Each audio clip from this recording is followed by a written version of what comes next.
Well, let's take our Bibles, please, at this time and turn to Daniel chapter 11. I mentioned that we're going to be talking today about how we lose the faith, how we drop the ball, how we lose the faith. Now, here in Daniel chapter 11, just by way of timeline, just get this down. The year is 530 BC. And so there are some minor prophets who have not yet written their books. They're at the tail end of the Old Testament. There's 400 years between the Old Testament and the New Testament. The Old Testament ends with Malachi. The New Testament opens with Matthew. So we're right within that time period. Actually, the year is 175 BC. So here's Daniel receiving some information from the angel Gabriel of things that are going to happen about 350 years later in between the two testaments. What is going to befall the Jewish people? That's the burning question. That's the burden on the heart of Daniel. What's the future of my people? And so Gabriel shows up. God says, make this man to understand. And we're getting now all of that, but it involves a character at this point, around verse 23, 24, a fellow by the name of Antiochus Epiphanes. And that's a name we need to sneer at when we hear it. There were a number of Syrian kings, but this was the most despicable of all of them, and really the most notable of all of them. And you know why? Because of how he affected God's people, the Jews. And we've talked about that. And so he comes to the throne by flatteries, the Bible says. He's not the rightful heir. We've talked about that. And for the next 15 verses, we talk about a guy that God introduced to us as vile. There shall stand up in his estate a vile person. That means a despicable person. Now, why are we interested in Antiochus Epiphanes? You say, well, that's past history, over 2,000 years ago, Pastor. But in the Bible, Antiochus Epiphanes is a perfect picture of somebody who's yet to come onto the scene. This future fellow we know as the Antichrist. And both made it into the Bible because of how they affected the Jewish people, or how they are going to affect the Jewish people. Now, the man Antiochus Epiphanes foreshadows the Antichrist. They are going to basically do the exact same things, very similar, and they have a lot of parallels. But just remember this, prophecy often has a near fulfillment and a far-off fulfillment. So some things were fulfilled at the time by Antiochus Epiphanes, but Antiochus gives us a sneak preview of the Antichrist. Now, Antiochus persecuted the Jews. The Antichrist is going to persecute the Jews even more. In fact, the Bible teaches they are going to be exterminated to the tune of around 2/3 of the Jewish people. And so he's going to pull a mass genocide, a Hitler, if you will. And the book of the Revelation tells us the guillotine is going to be revived, and the blood's going to flow. But all of that persecution down through the centuries, really, it had its roots right here with Antiochus Epiphanes. And again, both of them are found in the Bible here. History often repeats itself. Antiochus and the Antichrist are both control freaks. And the Antichrist is going to have a big ego. He's going to try and control people by making them take the mark of the beast in order to buy or sell. And that's going to enable him to keep tabs on everybody. You're not going to be able to go anywhere. He'll know where you are. He'll know what you're buying. He'll know what you're up to. And anyone who's intolerant of that will be exterminated. Now, Antiochus did the exact same thing. Anyone who resisted his ordinances was exterminated. The Antichrist is going to be given power over nations. And he's going to start out charming, but then he's going to seize power. And he's going to go berserk. He's going to have control of the army. We've talked about that. And he's going to go after the Jews. So there are a number of parallels between Antiochus Epiphanes and the Antichrist. So back to Antiochus here. Antiochus Epiphanes determined to Hellenize his part of the world. What does that mean? It means to force Greek culture upon them. Greek culture was very perverted at that time. More about that later. But he was going to force that Greek culture upon them. He was intrigued with the Greek culture, with Hellenism, and he knew there would be one people group that would dig in. That would be the Jewish people. And by the way, there's an ungodly group today that are wanting to indoctrinate you and our society and our nation with their agenda. And they know where their opposition is. Don't think for a skinny second, they don't. Antiochus knew who to oppose him, and those who are contrary to the scriptures today know who's going to oppose them. They know who's opposing them. They may be foolish, they may be perverted, but they are not dumb. And they know where the opposition is. You know, over this very weekend, there was a Christian celebrity I think the state was Missouri or Indiana, I can't remember where, but he had set it up to read godly children's books in a public library. And at first they wouldn't let him, and then he came back and said, you have to. And they said, you're right, we have to. They didn't want to. But there was all kinds of rioting taking place outside, and signs calling him a bigot and things along those lines. You know, I find it ironic, folks, that it's okay for drag queens to read their perverted stuff to children and leave that impression upon them, but Christian people can't do that. And I wonder really who the bigots are. So Antiochus Epiphanes knew beforehand where the resistance would come from, and it would be those Jews. Those stinking Jews. He knew about their worship. He knew about Jehovah. He knew what they would do. And at the time of Antiochus Epiphanes, you got Hellenism and you got Judaism, if you will, on a collision course. And Antiochus was determined to win. He was obsessed with changing the Jews. And there's a crowd today that is obsessed with changing the thinking of America. And if we are silent, they will succeed, because they're not being silent. They're being very vocal. They're being very bold. And we cannot, folks, for the sake of this nation, be bullied into submission to them. We have to take a godly stand. And there will always be those smokescreens they use, and they'll use the words like bigotry and diversity and conformity. But honestly, according to this book, it's sin, and it's an offense to God.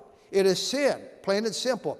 And sinful human nature, just note this, sinful human nature gets under conviction whenever someone tries to live godly, because that makes them feel uncomfortable. Just know that. They don't like the thought of an ultimate authority, somebody they have to stand before one day, somebody they have to give an account to, and so they want to explain him away.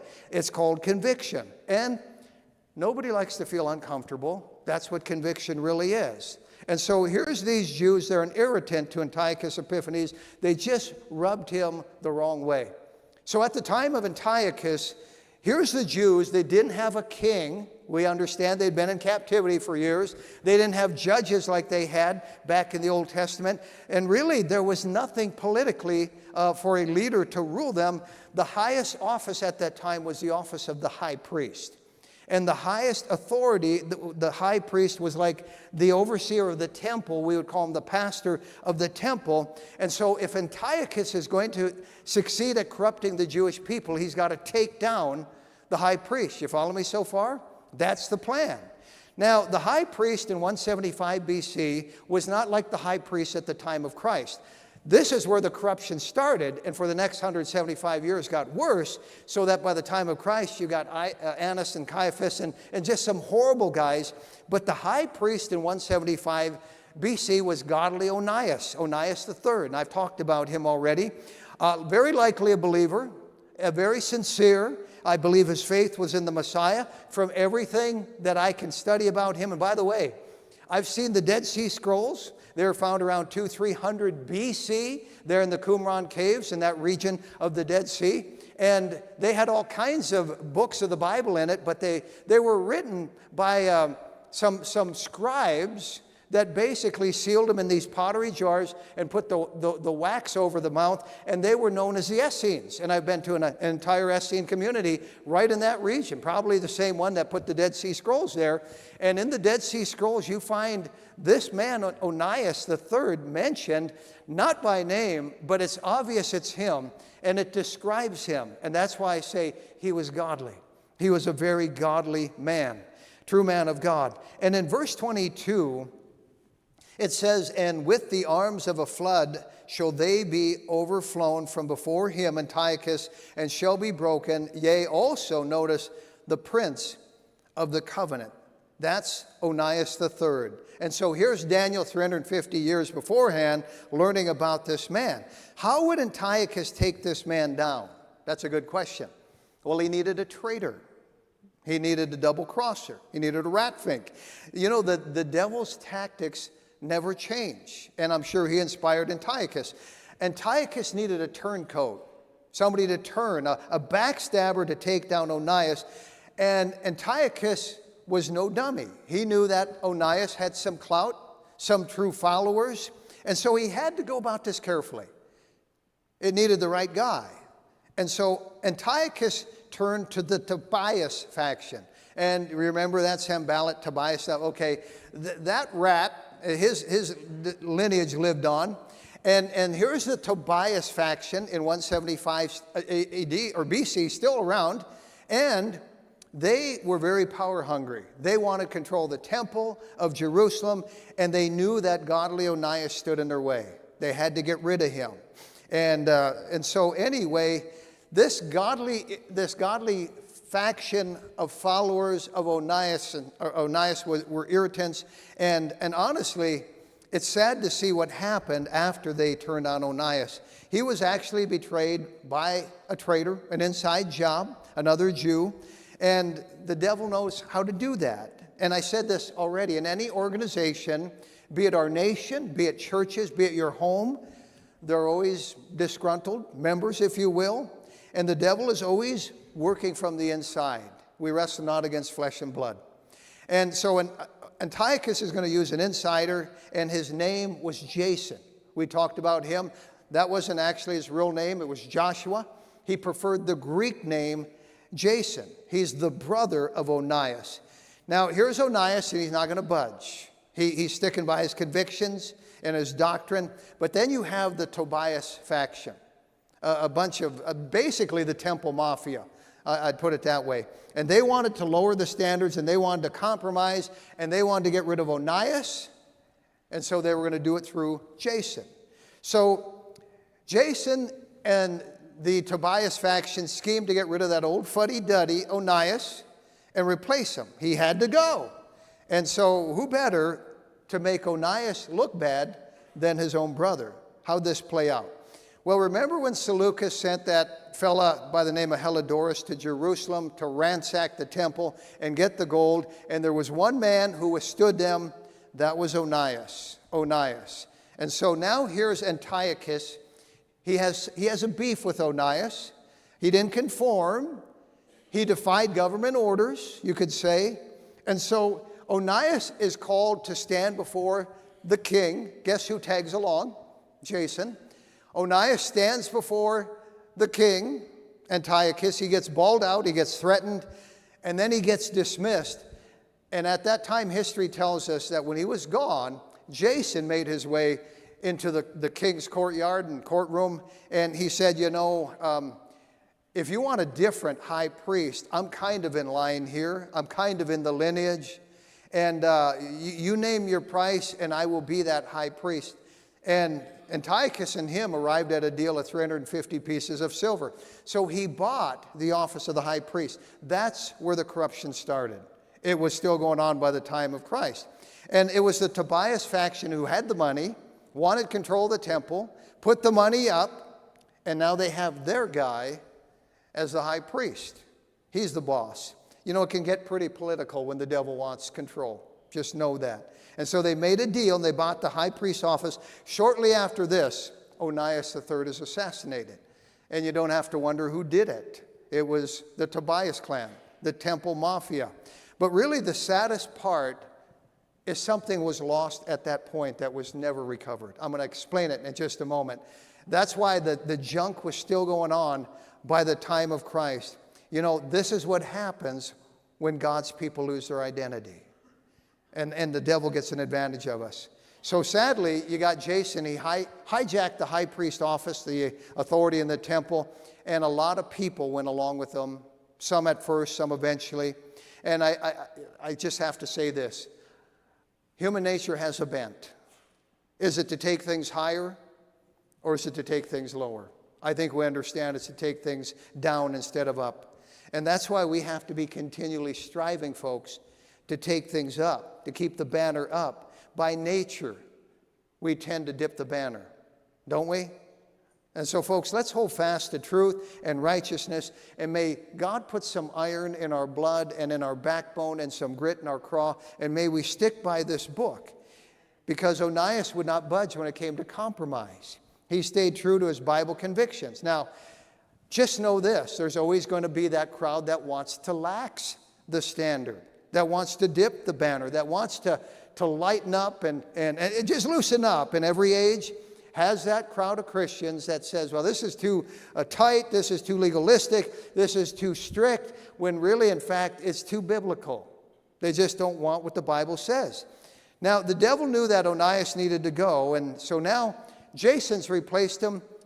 He's the new high priest, and he begins to compel the Jews to compromise. And of course, many of them go along with it. And we find that Onias was the guy holding this thing together, but the shepherd gets smitten. The sheep are scattered, if you will. They take out a godly spiritual leader, and they destroy the flock. The Jews, for the most part, went on to turn their back on the faith and to turn their back on the book. So here's Jason. He's a wolf in sheepskin clothing, and he compelled the people to forsake the old paths. You know what that expression means? To forsake the temple. Now, the Tobias faction were the ones who backed down Jason, and now he's going to be their puppet. Basically, they're going to be calling the shots. And the Tobias clan was way more liberal than Jason. They made Jason look like a moderate, quite honestly. Jason was a wolf in sheepskin clothing, but the Tobias clan is going to take it even further to the left. And they have a new guy they want to place as the high priest by the name of Menelaus. We talked about Menelaus. And he went back now to Antiochus, the Tobias clan, and said, we got another guy we want to be the high priest. You see, the devil works in baby steps. Just know that. Very patient. And he'll take it down 1 inch at a time. He knows better than to just go for the whole thing.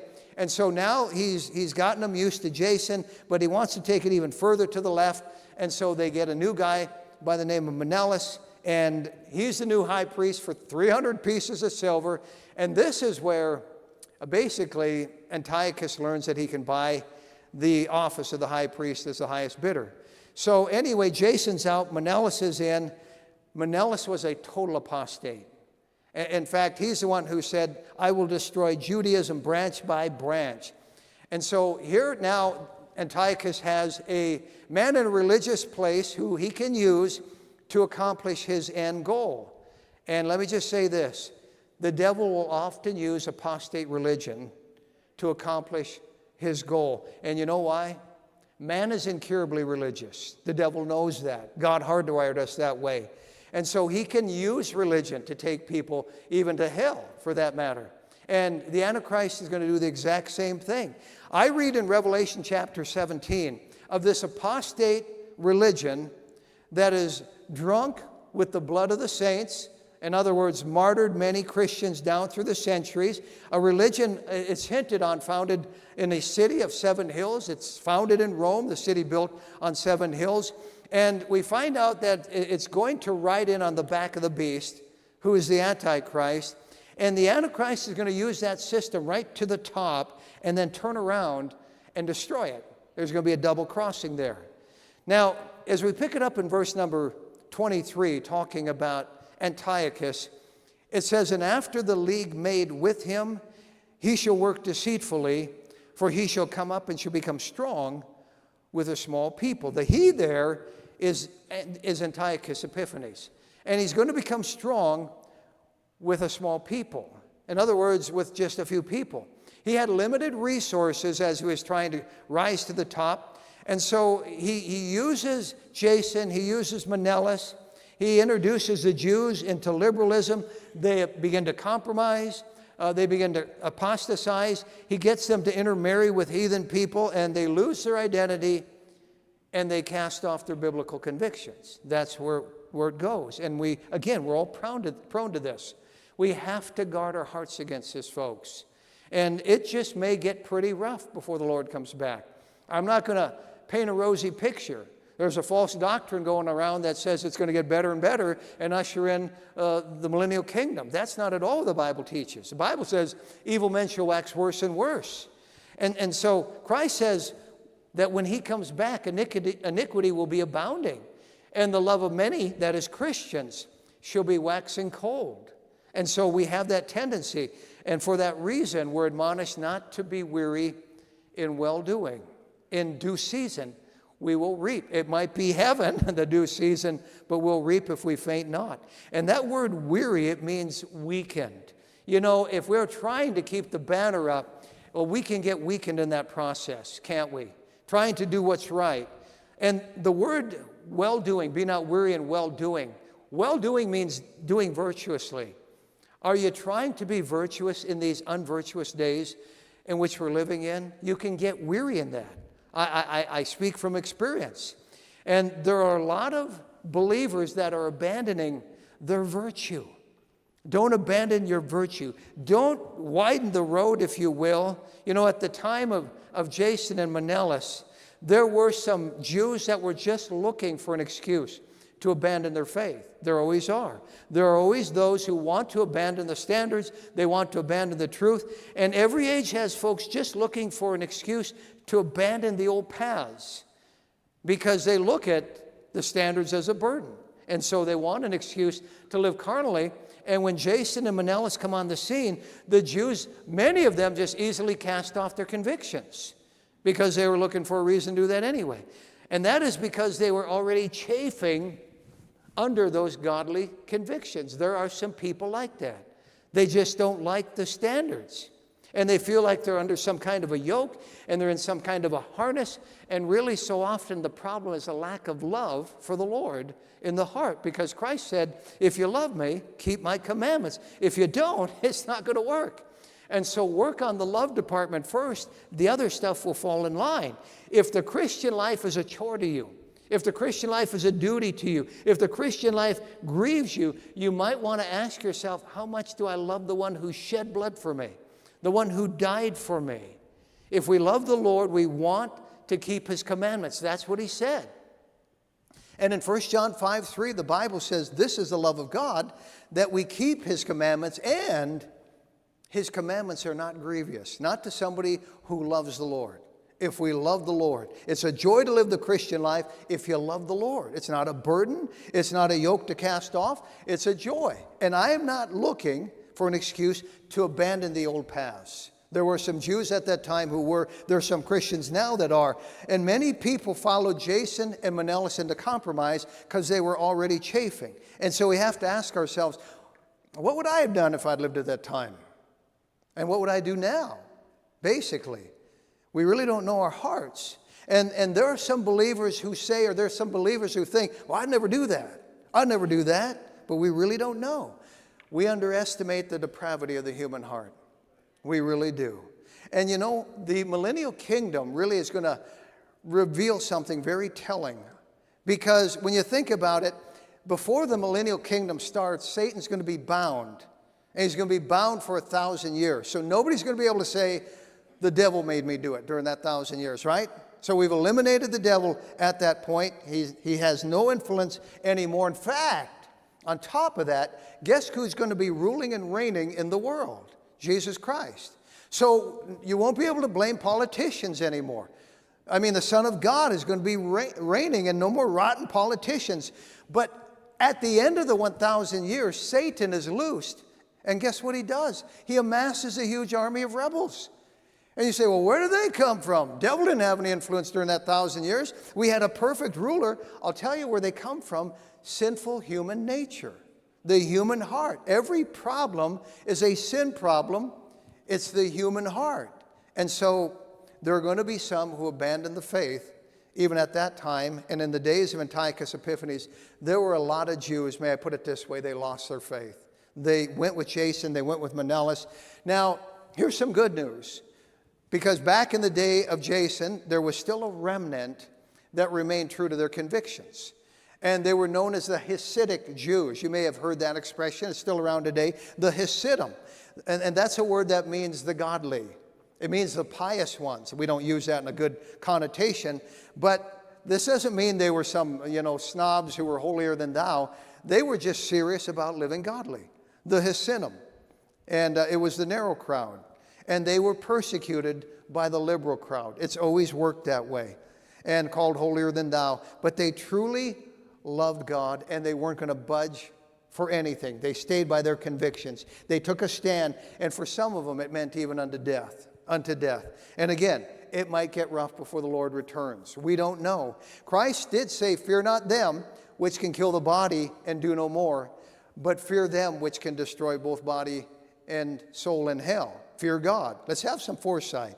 And let's stop being influenced by our society, influenced by man. Let's keep our eyes on the Lord. Let's keep a healthy, loving fear of Him as we muster through these last days. Now, back in Daniel 11 and verse 23, notice it says, and after the league made with him. That's that league that Jason and Menelaus and the pious clan made with Antiochus Epiphanes. It says, he shall work deceitfully. Antiochus Epiphanes, like the Antichrist, is going to, or was a master of deceit. A master of deceit. And that expression, work deceitfully, I told you in the Hebrew, it means slippery. And so Antiochus was slippery. He was slimy. And so is the Antichrist going to be.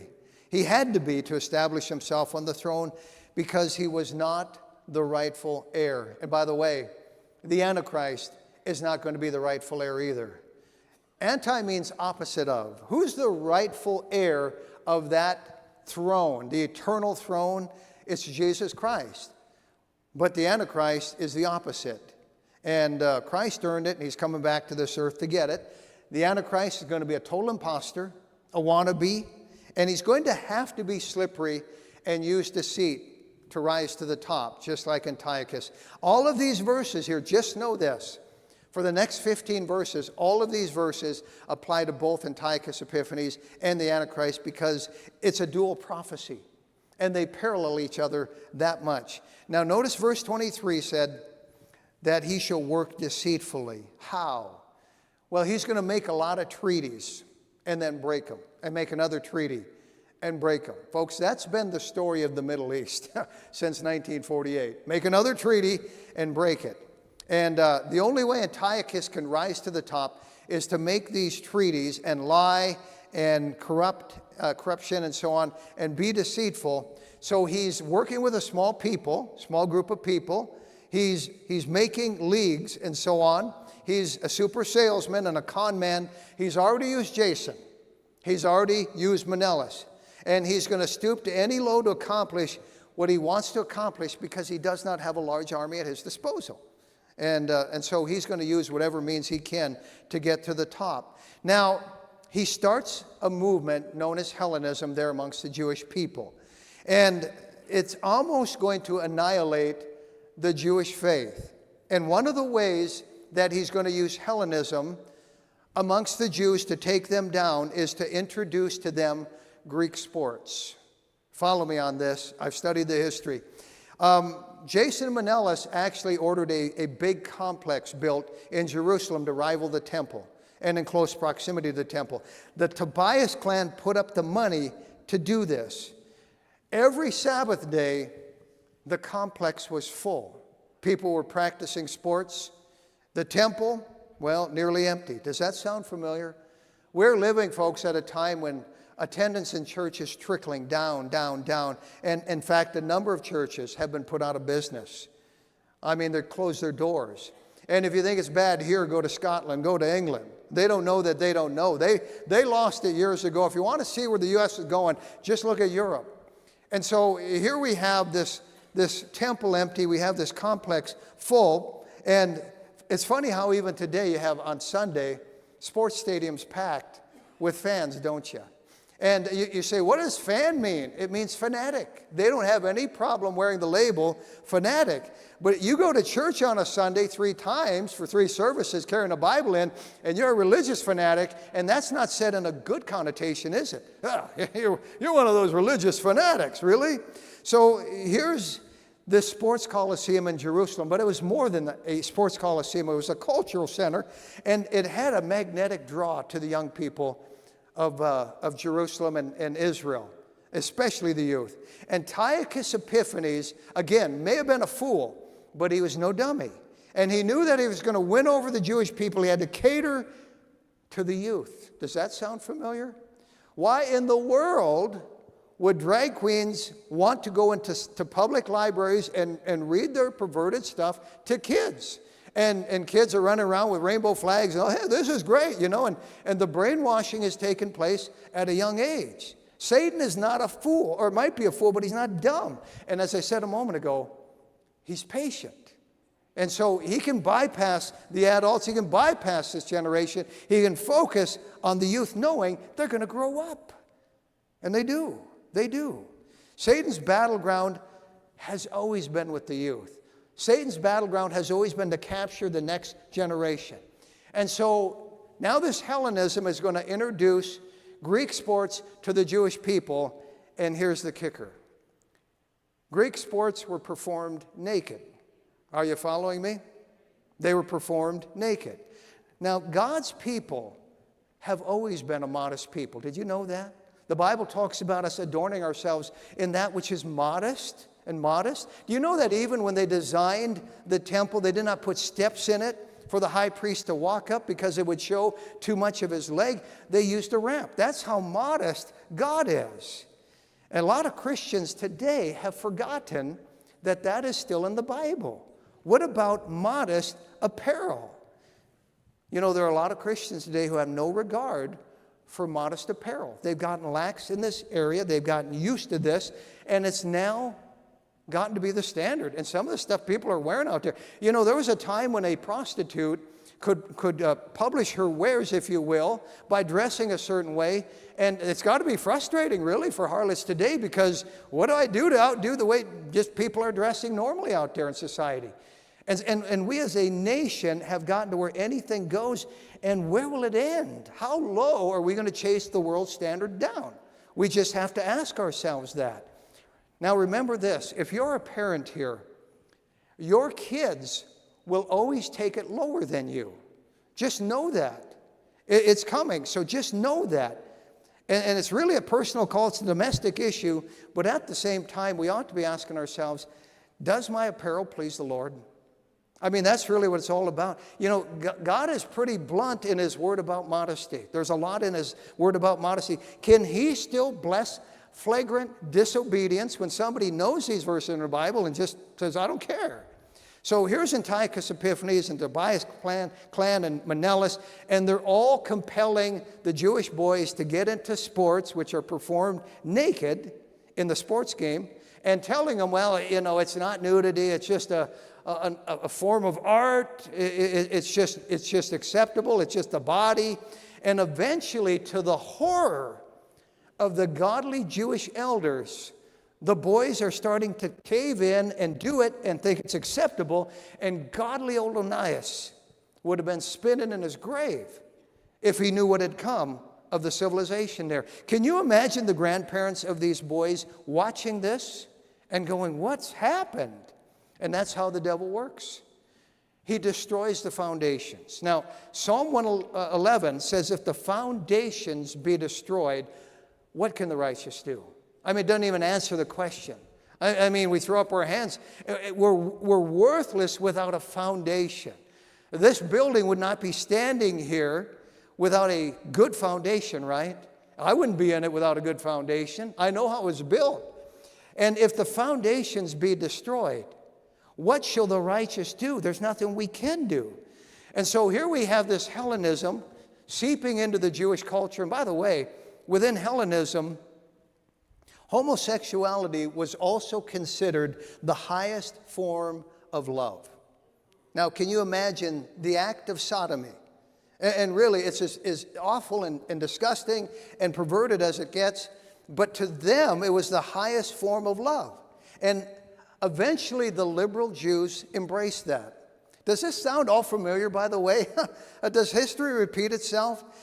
It's believed that Antiochus Epiphanes himself was a homosexual. Did you know that? And the Bible even hints, and we'll get to this in verse 37 of this chapter, that the Antichrist will be a homosexual, or at least bisexual. It says something about his desire should not be toward women. And that little blip just hints at something, whether it's in the closet or openly. But at the time of Antiochus, the liberal Jews embraced Hellenism. May I say to you, human nature has not changed. And Antiochus also used humanism. He used secularism. And by the way, they're rampant today. And so anyway, what's our takeaway on all of this as we have to close here? Well, God has called believers to come out of this, to come away from this, to step apart from this trashy, ungodly stuff and be different.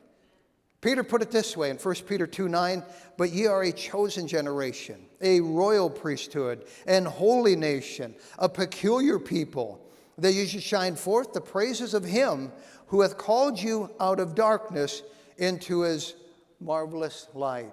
That's pretty clear instruction, isn't it? We're to separate from that stuff. Our speech should be different. Our looks should be different. Our activities should be different. Our entertainment should be different.